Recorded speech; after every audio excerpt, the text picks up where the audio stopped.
جی دوستوں، میں ہوں عبدالباسط اور آپ دیکھ رہے ہیں کلائڈوسکوپ۔ روس اور یوکرین میں جنگ جاری ہے۔ ہم جانتے ہیں کہ روس کے دو ہی جو پبلکلی انہوں نے آرٹیکولیٹ کیے ہیں، دو ہی آبجیکٹیوز ہیں۔ یہ تو یہ کہ یوکرین کو ڈی ملٹرائز کرنا ہے، اور دوسرا آبجیکٹیو یہی ہے کہ یوکرین کو نیوٹرل اسٹیٹ بنانا ہے۔ جہاں تک ڈی ملٹرائزیشن کا تعلق ہے تو روس نے کافی جو ملٹری فیسلٹیز ہیں وہ تباہ کی ہیں یوکرین کی، اور لیکن جہاں نیوٹرلٹی کی بات ہے وہاں اب کس طرح یہ اینڈ گیم ہوگی اس کا نہیں کچھ، اس کے بارے میں کچھ نہیں کہا جا سکتا، کیونکہ جو پریزیڈنٹ ولادیمیر زیلنسکی ہیں یوکرین کے، وہ ابھی تک کیو میں موجود ہیں، اور ریزسٹنس مل رہی ہے رشین فورسز کو وہاں کیو کے علاقے میں، اور خارکیف کے علاقے میں بھی جو دوسرا بڑا شہر ہے یوکرین کا۔ البتہ ایسٹ ساؤتھ میں پہلی کامیابی روس کو ملی ہے، خیروسان کا جو علاقہ ہے، اور یہ کوسٹل میروپل جو ہے وہ، اور پھر اوڈیسا جو دو پورٹس ہیں اس پہ بھی آہستہ آہستہ لگتا ہے کہ اب روس کا قبضہ ہو جائے گا۔ دوسری طرف یہ بات بھی ذہن میں رکھنی چاہیے کہ جنگ میں کامیابی کے لیے بڑی ضروری ہے کہ جو عوام ہیں وہ آپ کے ساتھ کھڑے ہوں۔ اس معاملے میں یوکرین کے معاملے میں رشینز جو ہیں وہ تھوڑے بہت، میں سمجھتا ہوں کہ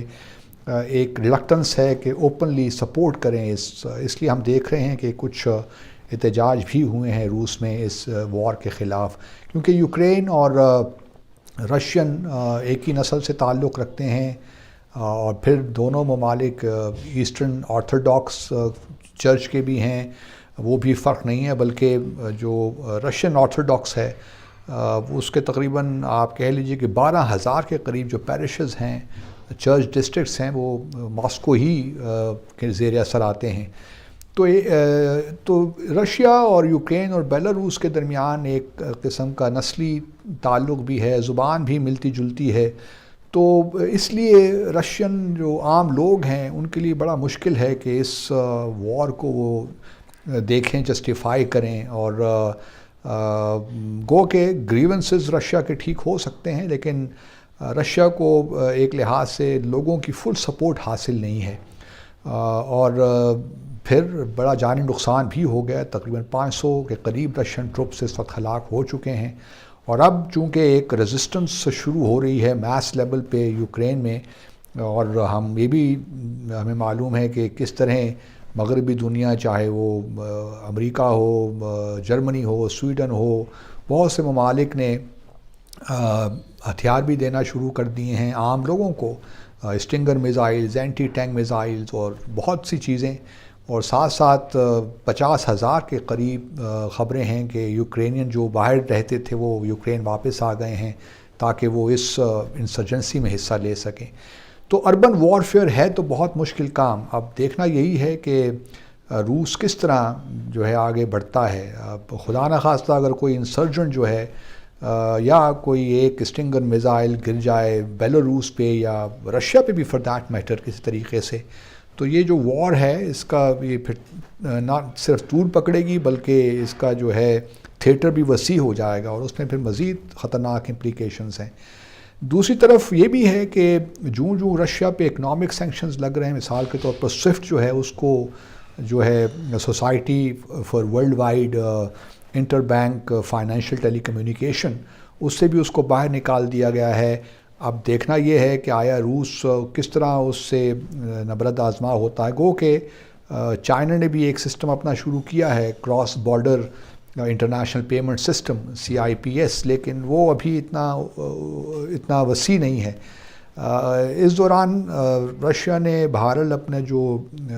ریزرو اس کے ہیں ڈائیورسیفائی کیا، اپنی اکانومی کو بھی ڈائیورسیفائی کیا پچھلے کچھ سالوں میں۔ اس وقت تقریباً 650 بلین کے قریب رشیا کے پاس فارن ریزروز ہیں، تو صورتحال امیڈیٹلی تو خراب نہیں ہونے والی، لیکن جوں یہ اگر طویل ہوتی ہے یہ جنگ تو رشینز اس پہ پریشر میں اس کا جو ہے پریشر فیل کریں گے۔ اگر رشینز جو ہیں باہر ٹریول نہیں کر سکتے، ان کو ہارڈ کرنسی نہیں ملتی، پھر جو ہے بہت سے فٹ بال چیمپئن شپس میں روس کو نکال دیا گیا ہے، پیرالمپکس میں بھی شامل نہیں ہو سکے، تو یہ چیزیں بھی پنچ کریں گی عام رشینز کو۔ تو اس سے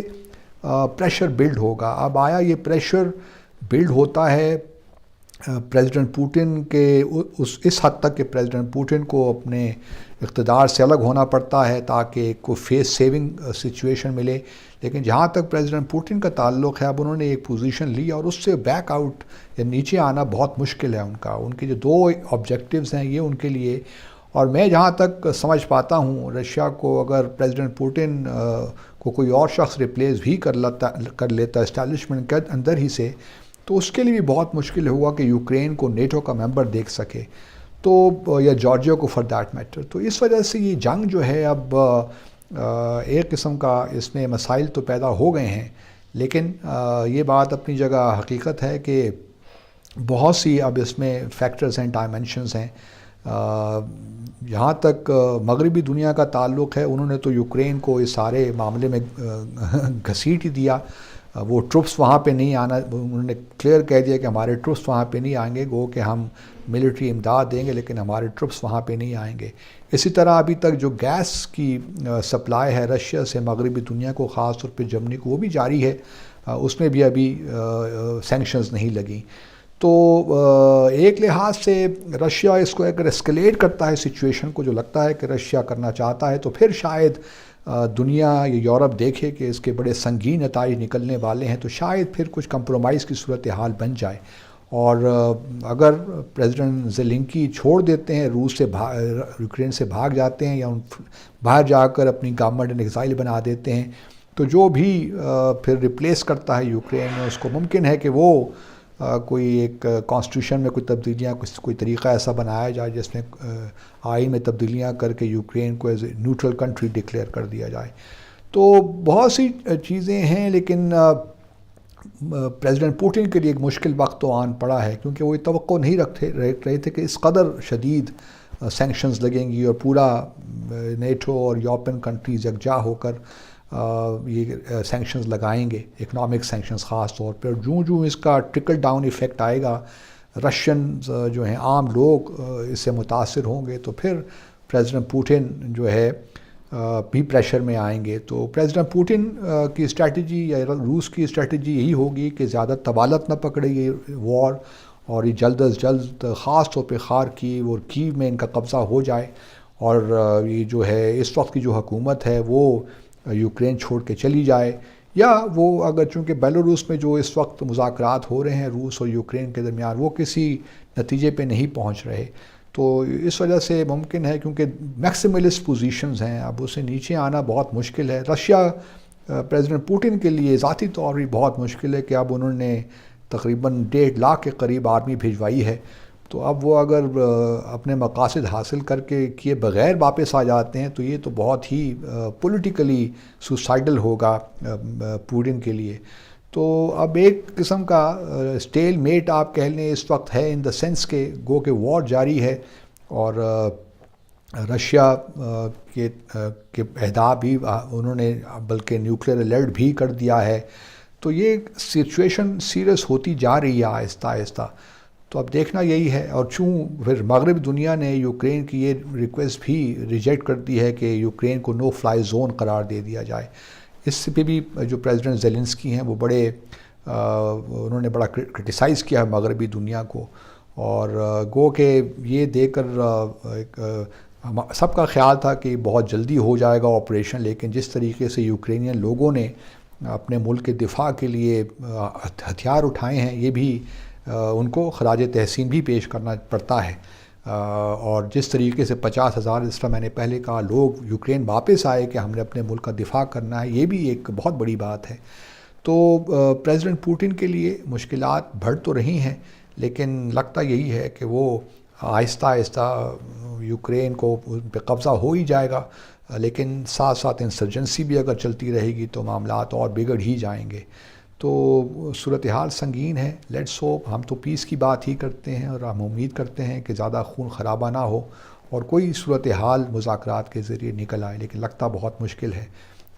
جب تک روس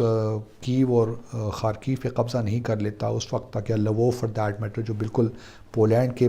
قریب ہی ہے سرحد کے تو اس وقت تک لگتا نہیں ہے کہ مذاکرات میں بھی کوئی کامیابی ہو سکتی ہے، کیونکہ یوکرینینز کو ایک ہوپ نظر آئی ہے کہ وہ انسرجنسی کے تھرو مشکل وقت دے سکتے ہیں